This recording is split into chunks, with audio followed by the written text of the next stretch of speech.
آج ہم سب اپنے پیارے محبوب آقا تاجدار انبیاء مدینہ کے تاجدار کل کائنات کے محبوب آقا کریم صلی اللہ علیہ وسلم کے میلاد پاک کی اس عظیم مجلس میں حاضر ہیں۔ دوستو، اس میں ہمارا کوئی کمال نہیں ہے، نہ میرا کوئی کمال ہے، نہ آپ کا کوئی کمال ہے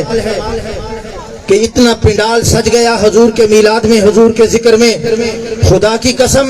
میرے آقا کا میلاد اور میرے آقا کے ذکر کے چرچے اور میرے آقا کے ذکر کے تذکرے خود رب کائنات بلند کر رہا ہے۔ رب کائنات نے قرآن مجید میں ارشاد فرمایا، وَاذْكُرُوا نِعْمَتَ اللَّهِ، لوگو میری اس نعمت کو یاد کرو، اِذْ كُنْتُمْ أَعْدَاءً، جب تم دشمن تھے، فَأَلَّفَ بَيْنَ قُلُوبِكُمْ، اور میری نعمت ہوئی اور تمہارے دل ایک دوسرے کے ساتھ مل گئے۔ دوستو آؤ ذرا چلیں اپنے تصور میں، وادی مکہ میں میرے آقا کی ولادت سے پہلے وہ سیدہ آمنہ کے گھر میں اور عبد المطلب کے گھر میں اس چاند کے طلوع ہونے سے پہلے ماحول کیسا تھا؟ ذرا تصور میں لائیے کہ وہ ان پڑھ مکہ کے وہ جاہل لوگ، مکہ کے وہ بدو، وہ راہ چلتے ہوں کو لوٹنے والے، وہاں خانہ کعبہ کا ننگا طواف ہو رہا تھا،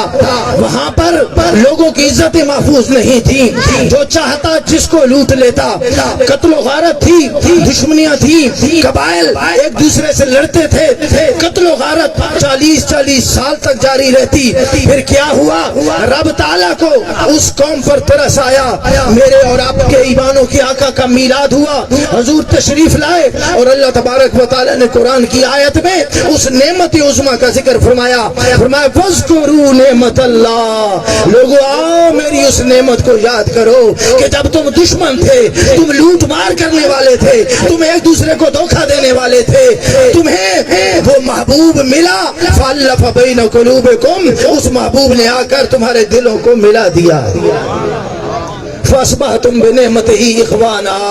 اور اس محبوب کے میلاد اور آمد کی وجہ سے تم ایک دوسرے کے بھائی بن گئے۔ تو آگے بڑھیں دوستو، قرآن سے پوچھتے ہیں، اے رب کی کتاب، کیا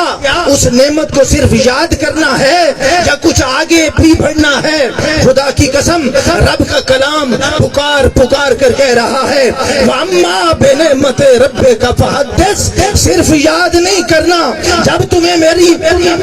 نعرہ تکبیر، نعرہ رسالت، نعرہ رسالت، ذرا ہاتھوں کو بلند کر کے جواب دیجئے، نعرہ رسالت، سیدی مرشدی۔ ہمارے آج کے خطیب، ہمارے آج کے مہمان خصوصی، میری مراد حضرت علامہ پروفیسر محترم محمد آصف حجازی صاحب دامت برکاتہ،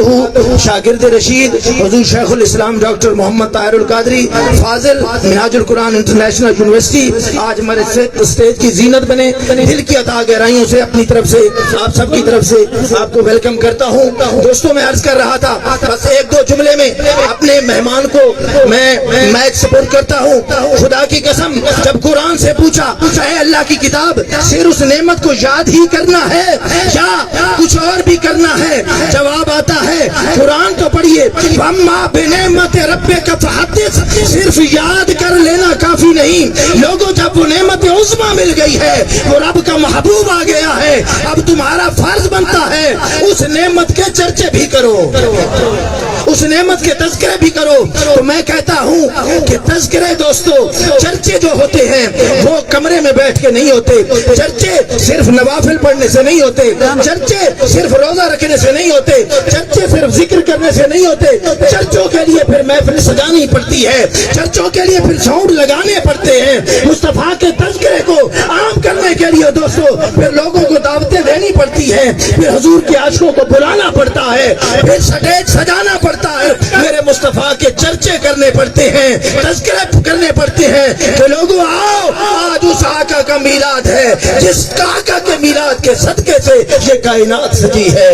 جس آقا کے میلاد کے صدقے سے دنیا کی رونقیں ہیں۔ خدا کی قسم کائنات نہ ہوتی، خدا کی قسم یہ دنیا نہ بنتی، یہ رنگ نہ ہوتے، یہ ڈھنگ نہ ہوتے، یہ پہاڑ نہ ہوتے، سمندروں میں یہ روانی نہ ہوتی، دریاؤں کی یہ روانی نہ ہوتی، خدا کی قسم آبشاروں میں یہ حسن نہ ہوتا، رات کو تاروں میں یہ چمک نہ ہوتی، یہ دمک نہ ہوتی، اگر میرے اور آپ کے ایمانوں کے آقا محمد مصطفیٰ کائنات کا دولہا بن کر 12 ربیع الاول کی رات کو آمنہ کے گھر میں تشریف نہ لاتے۔ شکر کیجئے اور آقا کے جشن پر خوشیاں منائیے۔